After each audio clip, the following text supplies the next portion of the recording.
Coming up on today's San Francisco 49ers report, we're getting creative here, looking ahead to the 2023 season with training camp just a couple of weeks away. I put the Niners season through the Pro Football Focus simulator. So we're going to do that to see how the Niners fared and how some of these players perform statistically. But also on today's show, we're going to combine the simulation with some 49ers bold predictions. So stay tuned and hang out with us. Before we begin, though, what will the Niners' record be here in 2023? I think that they are locked and loaded with a really good roster. They have an opportunity to compete in the NFC. I think it's them and the Philadelphia Eagles as the top two teams in this conference. And after that, there's a pretty large gap. How many games do you think the Niners will win? Let me know right now in the comment section. So, through this Pro Football Focus simulator, this is how the Niners are able to fare in 2023 according to PFF. Let's go game for game here. You see the overall record at 14-3. The Niners begin week one on the road against the Pittsburgh Steelers. 27-12 victory. I think that game is going to be a difficult one. I actually don't think it's going to be a multi-score game. I think it's a one-score game that comes down to the wire.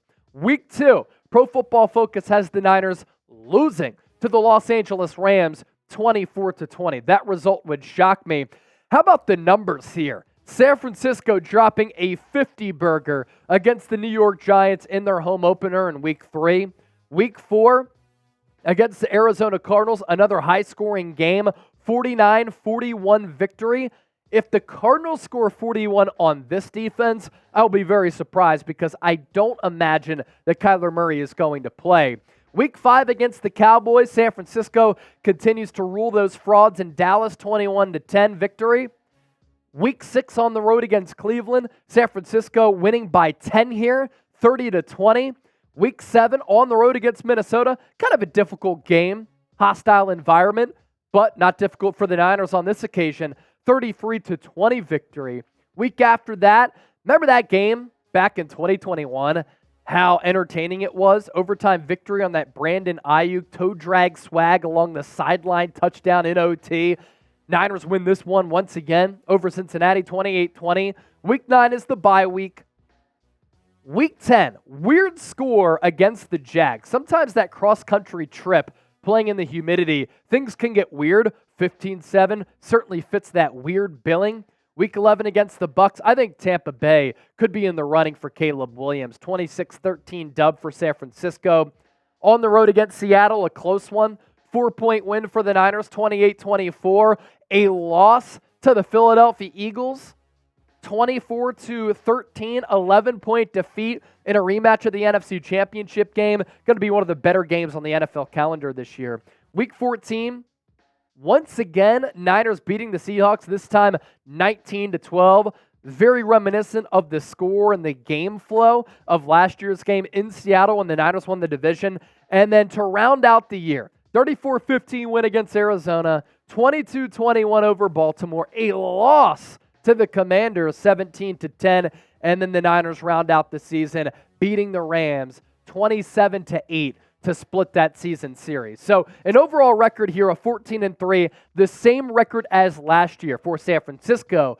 As for how Pro Football Focus has Brock Purdy doing this upcoming season, 330 of 496 completions to attempts.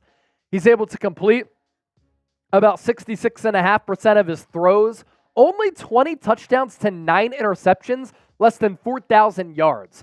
So Brock Purdy doesn't have a crazy season through the air, as the Niners do figure to rely on that ground game a lot.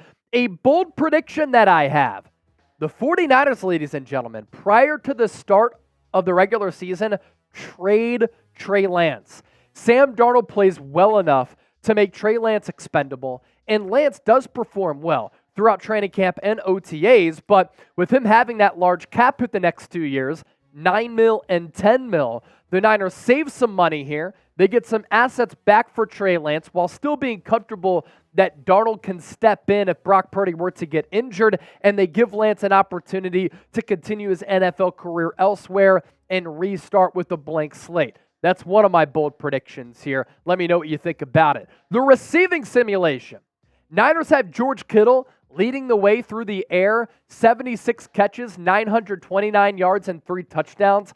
Aiyuk in the receiving core has a down year from what he did last year, and I think this is a byproduct maybe of Brock Purdy coming off that elbow injury. 67 grabs, 891 yards, and 3 touchdowns. And then Deebo, most touchdowns of this trifecta here with 8, but the least receiving yards at 790 and catches with 65.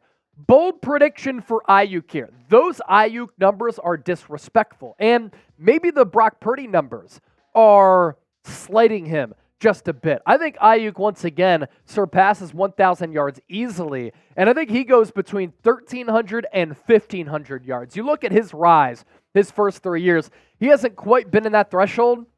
I think this is the year when he's trying to make some money, when the Niners are trying to showcase his skills, make him happy, maybe landing him a contract extension in the future, and they realize, look, we got to get this guy the football by all accounts, by any means, and they're able to do that, and Aiyuk pops off. So, with that, another question for the audience here, as we always like to do here at Chat Sports.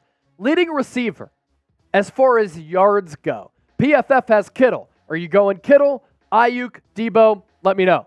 How about these numbers for Christian McCaffrey here? Unbelievable. So he plays a full season for San Francisco instead of just, the 11 games that he played last year after that trade deadline acquisition. He totals nearly 2,000 yards through the air and on the ground as he just goes off with the all-purpose. 21 rushing touchdowns. They had him in for 3 receiving touchdowns. So 24 touchdowns total and 220 carries for Christian McCaffrey. My bold prediction for McCaffrey, if he is able to stay healthy all year and misses minimal games, if any, he will finish top 5 in NFL MVP voting because of his impact as a runner, his impact as a receiver, and what he did last year for San Francisco. I think McCaffrey is an incredibly unique player who transformed this Niners offense last year. And after the trade, he was able to help the Niners average about 30 points per game on the offensive end. And CMC after the trade in those 11 games, you look at his usage here, who's to say that he can't have 2,000 all-purpose yards for San Francisco in 2023 if he's able to stay healthy?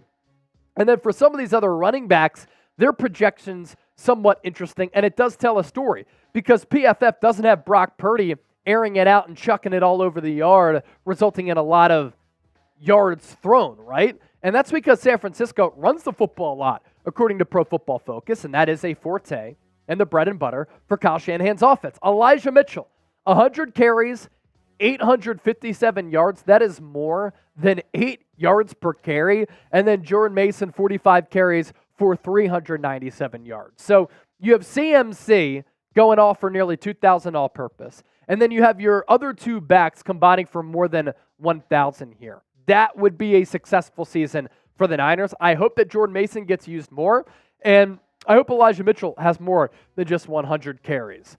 Full season of McCaffrey. Can you imagine what he's able to do for this team? If you're pumped up for that, hit that thumbs up icon, like the video, run CMC.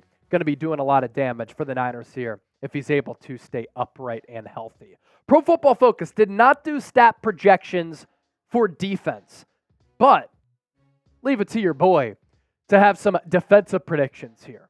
Here are my projections and predictions for the Niners defense here.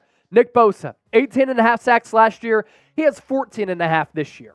That's not a bad thing because that means that other people along the defensive line are actually helping with the team sack total. And last year, that was not the case. So it actually benefits Bosa in helping him stay fresher for the playoffs because Javon Hargrave, he's able to come in year 1 after landing that big contract from the Philadelphia Eagles and the Niners right after that. He gets 10 sacks in his first year in the Bay.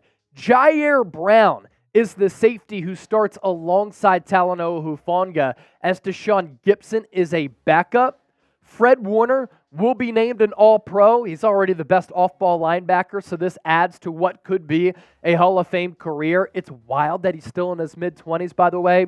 And then Drake Jackson. He has 8 sacks. So nobody even came close to having 10 sacks, 8 sacks last year. I think the next best person was what? Samson Ebukam and Charles Omenihu. They didn't have more than 5 sacks last year. So Bosa has 14 and a half. That's not because he has a bad year. It's because he gets more help from Hargrave and Drake Jackson. So that right there, stat projections according to Pro Football Focus and bold predictions from your boy here. If you want to support the show, you can do that here on the San Francisco 49ers Report. You can pop that over, like the video, comment all day long, share the video, subscribe, and if you're watching this live, you can send in a super chat. If you're watching this after the fact, you can send in a super thanks. Thanks for watching the show. We appreciate you. It's the 49ers Report by Chat Sports.